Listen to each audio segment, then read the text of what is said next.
Security is not a solution. And then just desecuritizing the border is also not a solution. Abolishing ICE is a meme. It's not a policy. Build the wall is a meme. It's not a policy.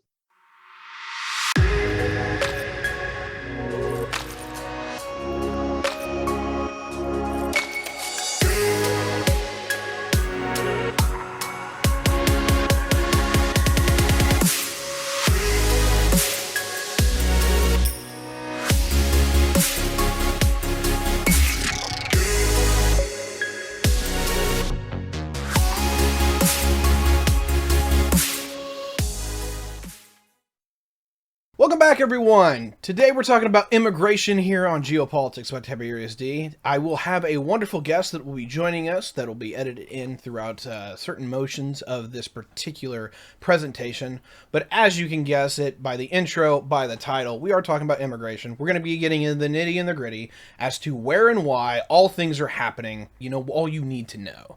So without further ado, let's talk about why people immigrate. One of the basic human behaviors evolved over a long period of time is this recognition that improving your situation and getting onto a better life is just really critical. So if you're in a place where there's a lot of natural disasters, for instance, you might contemplate moving and going to a location that's better than the one that you're in. So I think that it's critical to understand people leave for very human reasons. And there's a bunch of different ways to sort of conceive of this. I found it easiest to understand that people leave because of pull factors, things that pull you into a place, and then push factors, things that sort of push you out of the place where you currently reside. And it's always a mix of those two things that kind of dictate how immigration works and where people end up. There's a lot of reasons why people leave a country. I'm going to let my good friend Nate take care of this particular segment to a large degree, but as you can see here, through this wonderful slide that we have made for you guys, is that there is a lot of reasons why you might want to leave. So I work with immigrants who hit the southern border. That's principally my client base. And as an attorney, I get to sit down and talk with them as to why they're leaving. And again, it's not just for any one particular reason, but of course, the biggest ones are security at home, right? And so this could be food security, it could be political security, it could be physical security. There's just lots of different ways that people can feel insecure. The second is for opportunity. And so they're looking for opportunities to work, they're looking for opportunities to get educated, etc. But those are really the biggest ones, are just basic necessities and security. And so when we think about security, you could think of things like civil strife, you could think about things like murder and torture and war and gang violence. You could think about political disaffectedness, so you don't feel secure or you don't feel free in your home country. And then once you have some of those feelings, you'll then go on to say, well, where is a place that will satisfy the thing that I'm dealing with right now? A lot of people are under the impression that Central America and the Caribbean is where the majority of immigration comes from. That's somewhat true, but that's slowing down to some degree. We're seeing some weird numbers that are starting to pop off, and the reason why is largely with what you can see within this slide. The overall population in this area is still smaller than the United States, and while it has had a significantly high birth rate over the last 40 years, is that in reality for the last decade that's been slowing down. You can suffice it to say very quickly, very succinctly, that in the next 10 years this will start dying off from Central America. That also does not mean that we cannot see immigration from elsewhere, as plane travel and technology and communications has made it to where people can immigrate far quicker, far easier, and far more proficiently to the United States through certain avenues. Central America only has so much immigration that it can push to the southwest border, right?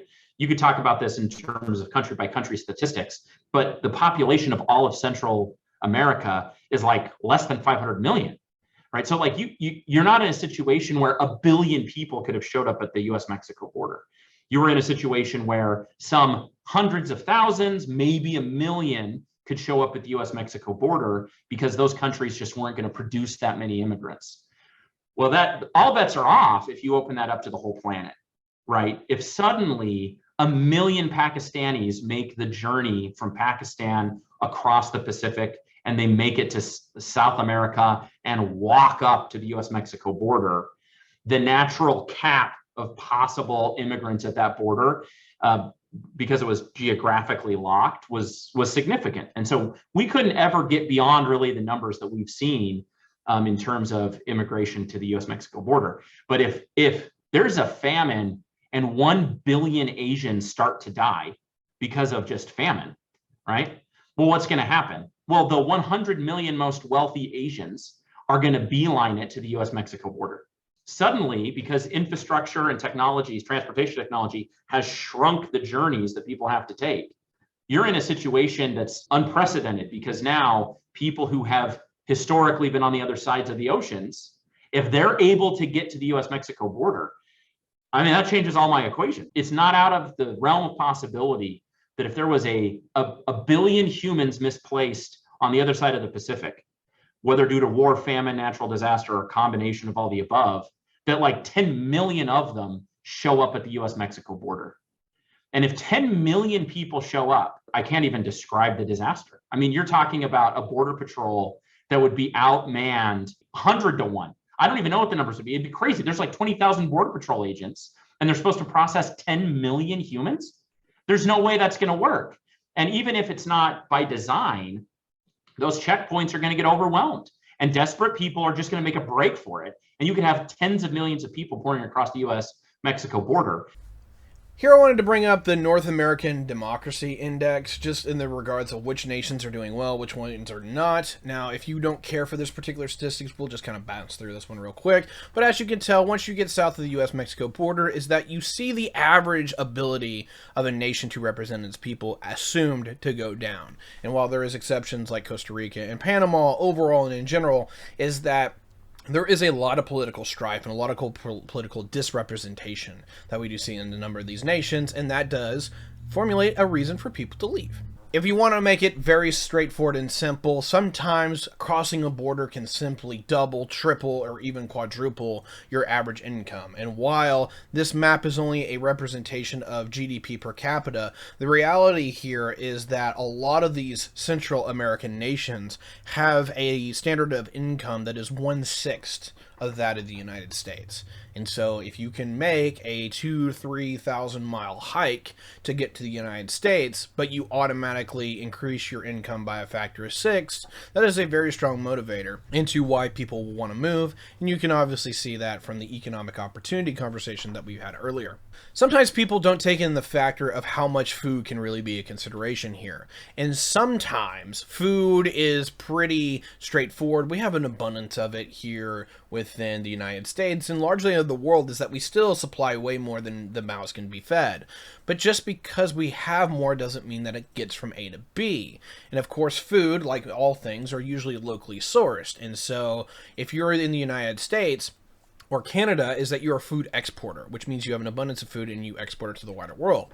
Now, when you have a balance of trade and communications, that's a good thing, but remind you that wherever the food is made and wherever it's exported from are usually going to have cheaper food than the places that are importing it because of sourcing. Food costs throughout this developing area are actually generally higher than what you see in the more developed countries. Even though they grow sugar cane, even though they grow bananas, even though they grow one of these wonderful things that we like, such as avocados, is that when it comes down to it, America, or North America in writ large, the United States and Canada, largely supplies food to the rest of the continent, and to a large degree has cheaper food, even unsubsidized.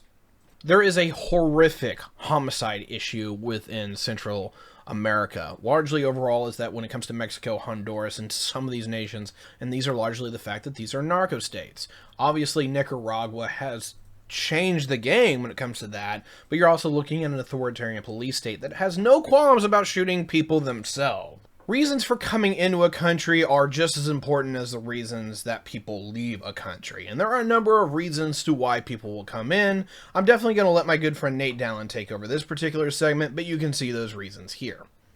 It's almost the exact opposite of category one. The places where people want to go, first and foremost, are places that are secure. So the places that have food security, that have physical security. And then you could start thinking about higher values like economic security, or they have secure freedom, meaning that they're able to express themselves, or they're able to live the family life that they want to live that they couldn't in their home country. And so, of course, you might immediately start to think of, well, places where people want to go are generally places where there's economic prosperity, high levels of physical security, and high levels of freedom. And so you could look at that in a bunch of different ways. There's like the Freedom Index. Those are countries that rank highly there are often countries where people want to go. You could just go look at GDP per capita. Those are places where people want to go. And then there's also just places that have economic and political stability. So sometimes you might have a country that has some economic opportunity, but the instability is just too high. And this happens a lot in emerging economies. It might seem like things are going well. There's a lot of job opportunities in a particular location, but the political situation is just too untenable, so they won't go.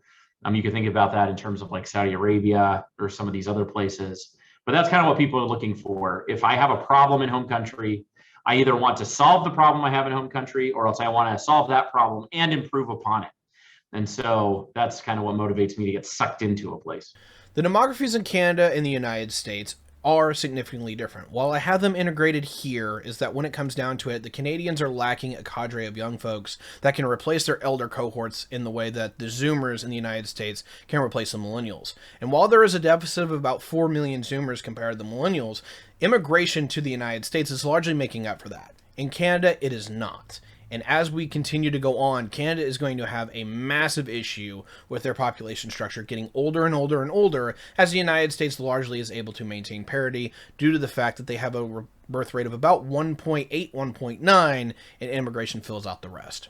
When it comes to politics, it pretty much comes as simple as this. There is no party that is remotely good at border enforcement or actually curtailing the amount of people that hit the border. There are some times where we have a way, there's some times where we don't, but as you can see by this general slide, whether you support the Republican Party, whether you support the Democratic Party, whether you see it doesn't matter because of the fact that the parties are changing, when it comes down to it, this is obviously not a matter that is within the political power of the United States. This is largely an issue of people from other parts of the world coming here because of the issues that is going on within their neck of the woods. And when they come here, they have reason to want to come here, but whether a Democrat is in charge or a Republican is in charge, it clearly does not matter. And then, of course, to the south, we've had sort of an ocean of desert, which is just as difficult to pass if you don't have significant technology. So in order to be able to travel in and out of our island, you really need to have permission from the United States to do that. I'm talking historically now, right? And so if a boat shows up, it can't really just land anywhere it wants. It has to land at a particular place that we could secure. So if you're a European leaving Europe and crossing the Atlantic, you might be able to go sneak on to, say, Virginia or along the beach someplace. But realistically, you're going to go to a port, and those ports are easily secured. So you have automatic checkpoints. And in the history of the US with Mexico, most of the time crossing the Mexican desert was just so inhospitable and impossible that people would just die. So you had to go to specific locations to cross the desert in order to safely cross. So you'd go to places in Texas that were well maintained. And so that also allowed you to have a great checkpoint or a choke point so that people had to go through specific locations. Well, of course, all that begins to change in the most recent period of history because of the freeway system, because of just development of infrastructure in northern Mexico and in the Southwest United States. It's now conceivable for people to cross nearly anywhere along the Southwest border. But now, along the entire Texas border, it's porous now.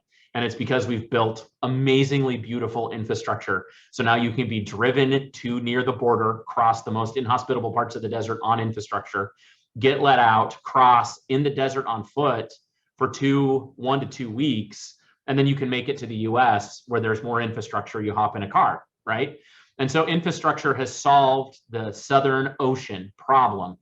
I wanted to bring legal immigration into here, and I wanted to bring some of the data that we'd had for the last decade to kind of put this into perspective. Because while we have seen surges in illegal immigration, while we have seen surges in the amount of people that hit the border, is that there is a massive amount of people who have come into this country and legally immigrated. And I wanted to give a context to that. A lot of the people who have come from Mexico in the past decade largely were people who legally immigrated, not illegally. As you can see here, outside of our good friends in the North America in the Western Hemisphere, there is a lot of legal immigration that has come from other places in the world, particularly from China and India, obviously the two most populated countries in the world. However, there are also places where people immigrate from that they don't quite expect people to be immigrating from, such as South Korea and the Philippines. One new trend, and it might just be a fluke, but in the month of August 2022, something weird happened at the southwest border. And that's the number of people outside the Western Hemisphere outnumbered the people from inside the Western Hemisphere, meaning Guatemala, El Salvador, Honduras, Mexico were outnumbered by other foreigners at the US-Mexico border. So up and until recently, until last month, more or less the immigration issues at the border were dictated by Central America, right? Our neighbors were the ones who were knocking on the door. That has begun to change. Over 100,000 people who do not live, their point of origin is not in the Western Hemisphere, showed up at the US-Mexico border. That has never happened before.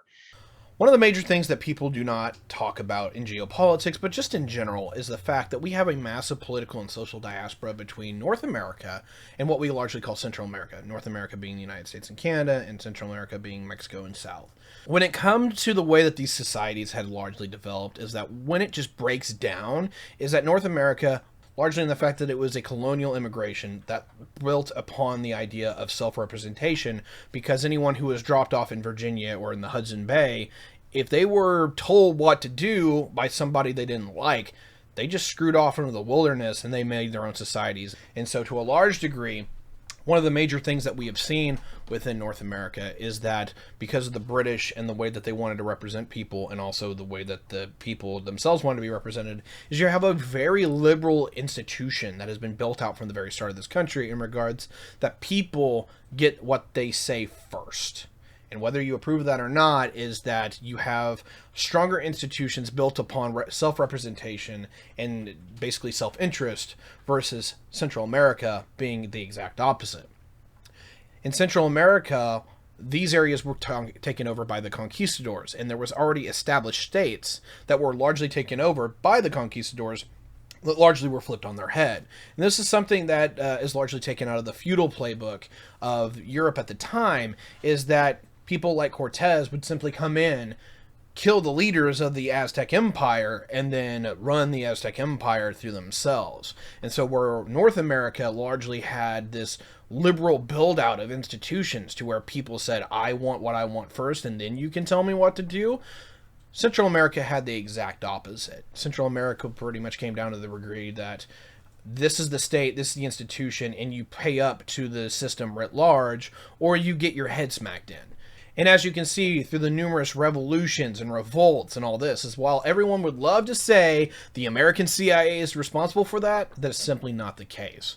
When it comes down to it, Central and South America have a huge issue in that a lot of these countries were literally taken over and their aristocracy just replaced. And so you have an incredible issue with kleptocracy and aristocracy within these states that still permeates into this very day, to where economic and political rights simply do not exist in the same way that North America has it, and as a result, they are socially defunct when it comes to economic development and social development in the same way that North America has been able to thrive in.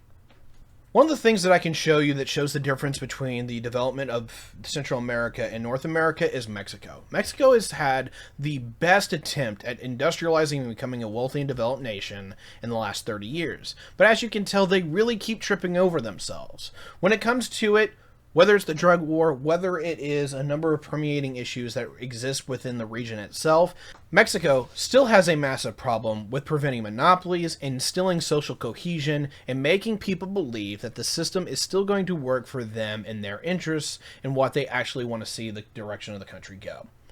Let's talk politics. There is a lot going on within the political system regarding how good or bad immigration is, but I wanted to take a moment to actually outline all the conversation points, which ones I think are good, which ones I think are bad. And I'll put it on this way: if it's on this screen right now, it is true, and you may find that some of these contradict each other. That's because there's a balance. Let's talk economics for a minute. It is generally assumed that people who are poor and unskilled as they flood across the border will absolutely tear down your wages and the value added scale that helps support you due to the fact that the only way that they can compete against you is by offering up lower wages. That is absolutely true. As people come into a system is that the value added scale cannot be pulled up due to the fact that somebody is consistently coming in to keep pulling it down. That is absolutely a massive economic concern and a long-term issue. However, on the other side of that is that more citizens will bring more economic output, and while the original immigrants are not super economically productive throughout their entire lives, their children will be, and will absolutely help push up the value-added scale as it continues.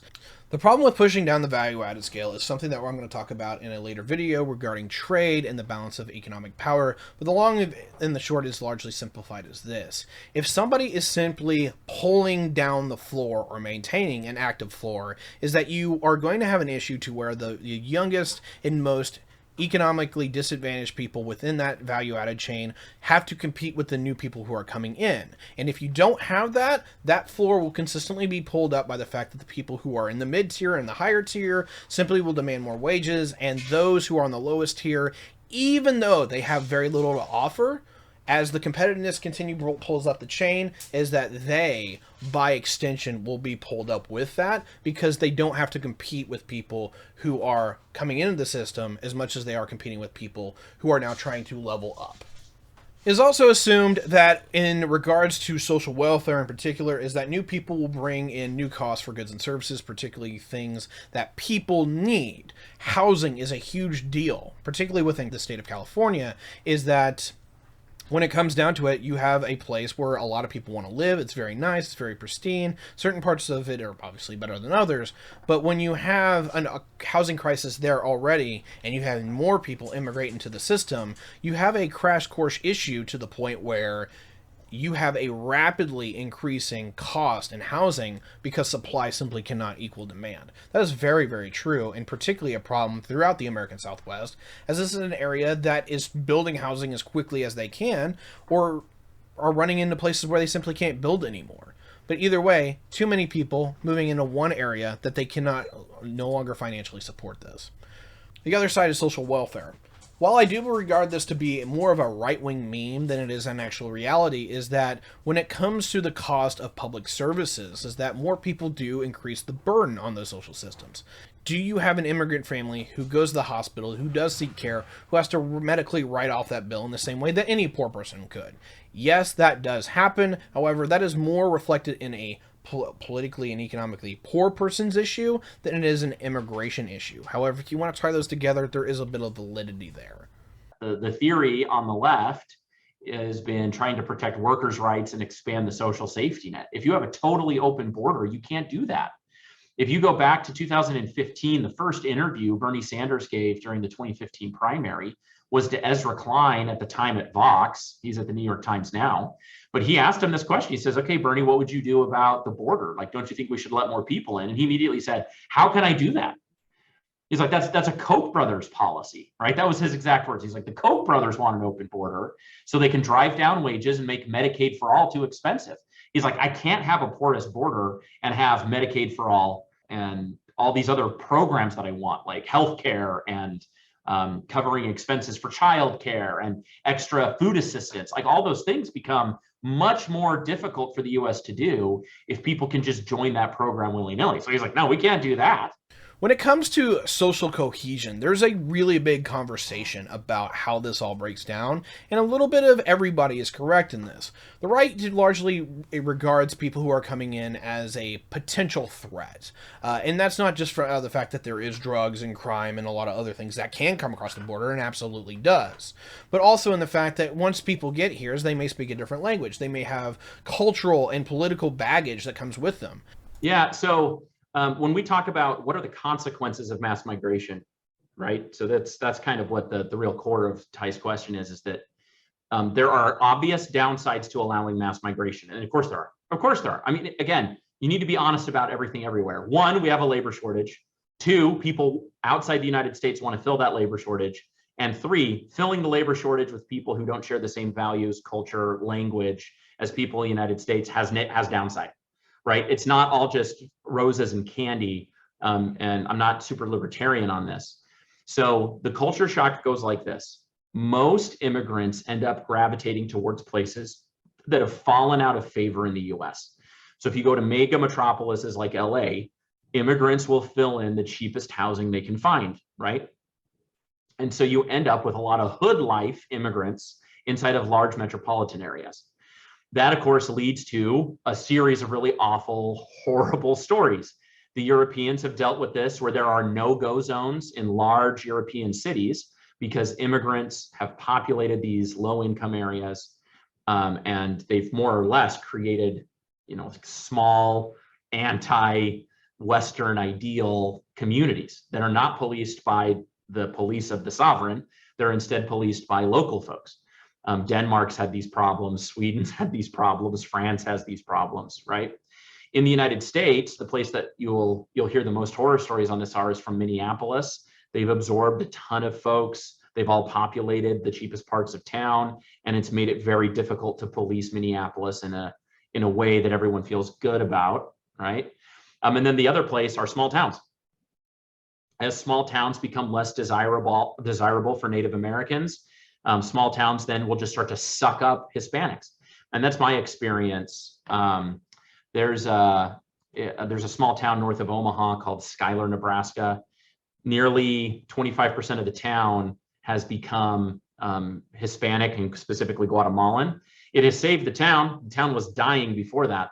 But I mean, just imagine if suddenly 1 in 4 residents of your town don't speak your language and they take over some of the old staples, the old pillars of the downtown area and turn them into Mexican restaurants, right? I mean, it's just very hard for people to see that. And so it creates a lot of hard feelings and a lot of problems inside of these communities because that's where immigrants naturally gravitate. And so it's a huge problem. It needs to be addressed and discussed. And you need to have confidence that the people coming in embrace not only the economic opportunity, but they also embrace the culture and they also embrace the ideals of the country in order to help make things smooth. You could look at Emil Durkheim. He talks about this a little bit too, the importance sociologically of acclimating a new population to an existing one. And if you don't, you get strife, always. Increasing crime, lots of bigotry, it just gets real ugly real fast. However, when it comes down to it, at least the data doesn't horrifically unsupport this. A lot of people who largely come in and immigrate largely do so in the most legalistic manner that they possibly can. They openly want to participate within the system at large because this is what they're looking for, opportunity. And so the right-wing meme where these people are just bringing in drugs and crime, it's real in the sense that the southern border is a massive drug network that is a critical linchpin, but it's not the people who are coming across that openly want to do this, or the vast majority of them do not. When it comes down to it, the drug lords and the people who are immigrating here because they want opportunity are two entirely different people, and the left and the right need to figure out that those two need to be sorted out. And then if you look and you ask the Democrats specifics about, say, DACA, right? They'll say, well, we want a path to citizenship. And we say, okay, well, what does that look like? They can't tell you the steps to get there. And then if you say, well, what happens if 10 million people show up at the southwest border? Are you really going to amnesty all 10 million of them? And they say, well, no, of course not. That's ridiculous. You say, all right, fine. Then what are you going to do?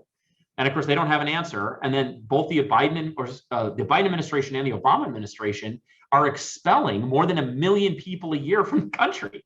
And so obviously the Democrats don't truly believe in open borders, but that's just become a meme for them, like abolish ICE. No, that's a meme, right? So you've got abolish ICE on the left as a solution, makes no sense.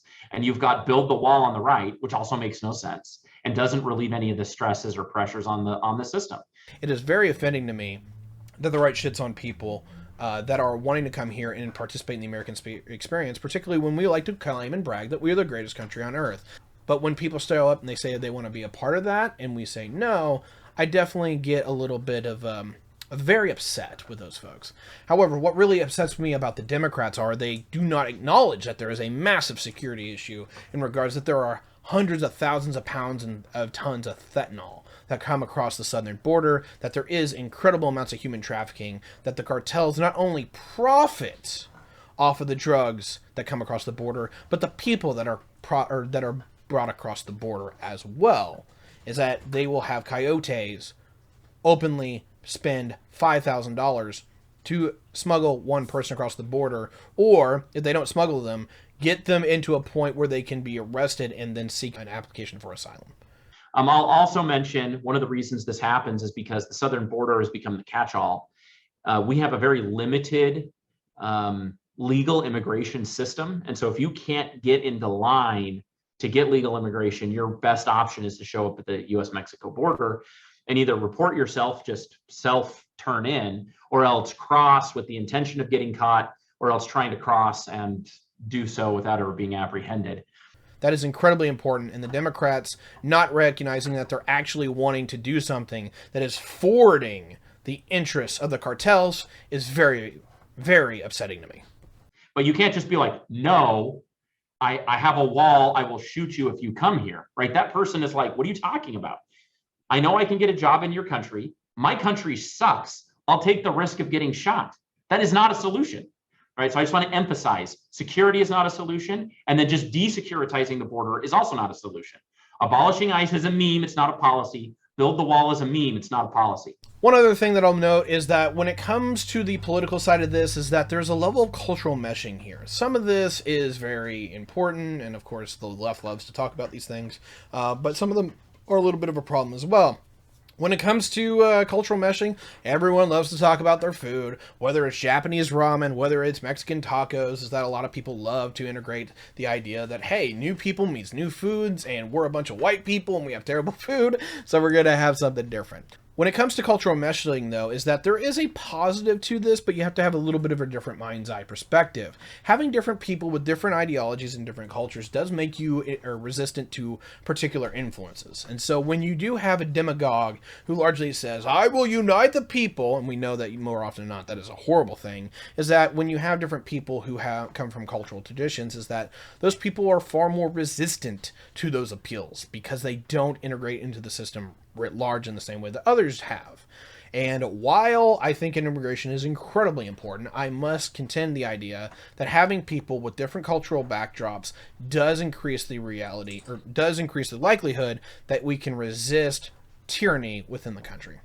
Two other points just to finish this out. Number one is that having new people is an open question of the status quo. And while this is far more in favor of people that are progressive or quote unquote left, is that is not always the case. In fact, the right needs to largely figure out that a lot of people coming across the southern border are socially conservative. And if you have a problem with the degree of social disunity that we have seen within the country regarding a number of certain political issues, remind you that most of the people who are coming across the southern border actually agree with you.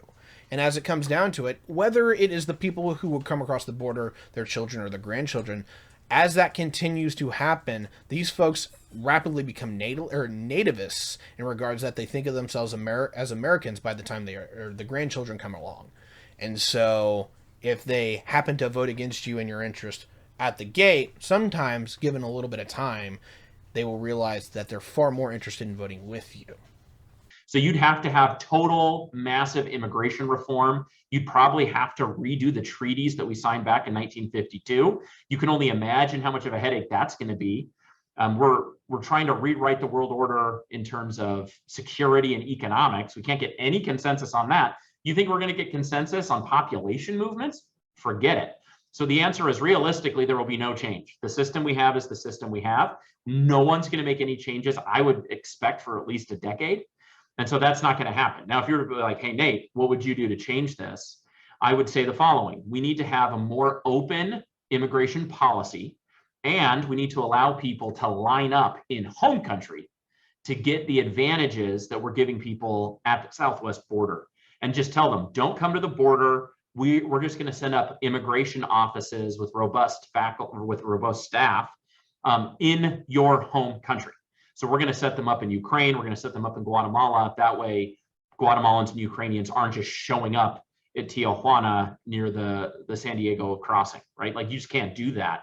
And so you'd have to move the problem into the home countries, and then you'd have to convince people they really have a shot to come into the US. So that's just my personal opinion. You've got to move the border back into the countries of origin for all the folks. It's the only way. There's no security way to fix this, right? I just want to be really clear. There is no security way to fix this. You could jokingly say, annex Mexico, build a wall between Mexico and Guatemala. hilarious. That's a security fix, sure. But remember, you'll still have millions of people showing up and claiming asylum. The existing infrastructure of our legal system would say they still need to be allowed in so they can adjudicate their claims. That doesn't fix the claims, right? That's only one piece. Security is only one piece. And frankly, I'd argue it's a very small piece. The bigger problem of the infrastructure of the administrative state is a way bigger problem than just, oh, we can cross the desert now, right? Those two problems converge, and if that's an issue, sure. But you can't just security your way out of this. You have to redo your entire immigration system. So I would tell people that a security solution has to include a path for good people in their home countries to escape their push factors, right? So if you want to solve the security issue, right, the security issue is created because the system is not allowing good people a path to legally emigrate, right? That's the root cause. Like if you want to solve the root cause of the behavior, you have to create a dispensation for that. So my recommendation would be, you need to take a look at unemployment. If the US nationwide is under 5% unemployment, like we are right now, we're like 3.7, 3.6. Most places are suffering from a labor shortage. We should be much more open to legal immigration. And most of the people who show up at the southwest border are a perfect solution to that problem. The issue is that the system doesn't have a path for them to be able to get to the empty jobs, right? So we've got to create a system so that actual visas can be given to just normal people who want to work in the US. We make it really easy, create a portal, right? Just have the US government in Spanish and a few other languages have a portal. And if I'm a business and I go punch in there, I'm looking for X and X, sort of job person, and they could just go in and that person has like a little profile, match them, and then have the government expedite their ability to come work here legally. It could be on a temporary basis, right? Some people are trying to get out of their home countries for 3, 4, 5 years max, and they want to go back. So just make that a deal. Create a temporary visa that's longer than the H-1s. Anybody who has experience in this, they're going to start to say, well, Nate, aren't there already these options? The answer is no. It doesn't meet demand, right? Because the supply of visas doesn't meet the demand of openings in the US, and it doesn't meet the demand of people who are getting pushed out of their countries. The answer is no. H-1s, H-2s, H-2As, B-1s, B-2s, EB-5s, all these different visa categories are woeful versus the quantity of the problem. So you've got to expand those visas or create new ones, and you have to make it super clear to people that they need to stay in their home countries in order to take advantage of those programs. So you need to allow a lot more immigration, but it needs to be controlled and it needs to be away from the border. And if you tell folks, if you show up at the border, you'll never be able to qualify for one of these legal ways, then people will stop showing up. All right, everyone. Thank you so much for coming here and joining us for this conversation today. I hope you've enjoyed me. I hope you enjoyed Nate Dallon, and I wanted to wrap up this with a few things that are coming down the pipe so you know what's coming. First is money and inflation. We're largely going to talk about where supply and demand issues here, what's going on with money and why it's important, but also how all these things can trigger inflation. This is a bit of a recap that a conversation that me and Nate Dallon had already, so you can always check that out. But when this particular video comes out, we're going to talk largely about what's going on with inflation, what's going on with money, and why it's all important. Can't wait to see you on that one. Next, we'll talk a little bit about the value-added scale with trade, free versus tariffs, and I'll talk about why the value-added scale is incredibly important, why I think a lot of people really give it no credit whatsoever, and why I firmly believe one of the core tenets of macroeconomics, which is what we call comparative advantage, is actually wrong. So do turn in for that one. Following which, we'll have morality in politics and why basically everyone's kind of not wrong, but also wrong in their own way. The issue when it comes to politics is pretty straightforward. Morality is core to people's political beliefs, and just because people disagree with you doesn't mean that they're innately bad. It just means that they largely have a different moral code. And I'll get into the wonderful details regarding what liberals and leftists and progressives tend to believe and morally aspire to versus what the right-wingers tend to morally aspire to. And of course, following that, we'll get into the political systems writ large, which will be the following presentation. Maybe we'll integrate these, but we'll talk about the rise of the seven-party system and why politics is going politically off the rails. We may even do all three of these put all together because I do want to talk a little bit about my politics at some point and explain why I have the beliefs that I do and kind of flesh that out for anyone who is curious. I would like to do that one separate, but we'll find out. Finally, we're going to be back to the national spotlights and also a little bit of that national history thing that we're going to be doing. We're going to be talking about France. France has had recently a significant political shift in regards to what is going on in their country. And while Macron is still in charge, I'm going to give you all the details as to who's in charge, who's going with what is important going on in France, and then, of course, the following episode after that, which is not on this list, will be the national history of France, how they got to where they are, and what their future might be. So, ladies and gentlemen, thank you very much again for joining us, and I'm going to let my good friend Phil KOE give you that wonderful outro. Thank you, Tiberius. That was quite the show. But folks, I am your King of Extreme, Phil KOE. But most importantly, I am here to tell you about the man Tyberius D. You just saw him and the way that you can follow him. The best way you can do it. Go to YouTube, Tyberius D, give him a subscribe. Tyberius D on Twitch, give him a follow. Tyberius D on TikTok, give him a follow. Most importantly, patreon.com/Tiberius_D to make yourself a small part of that story, folks. Make yourself a part of this story, the Tyberius D story, the one for you, the one for me, the one that we all need to engage and indulge in, folks. We're just getting started here, folks, but I can't wait to see you back here. I hope all of you make it back here to Tiberius D on YouTube, TikTok, and Twitch. Happy, healthy, much the wiser. Catch you around.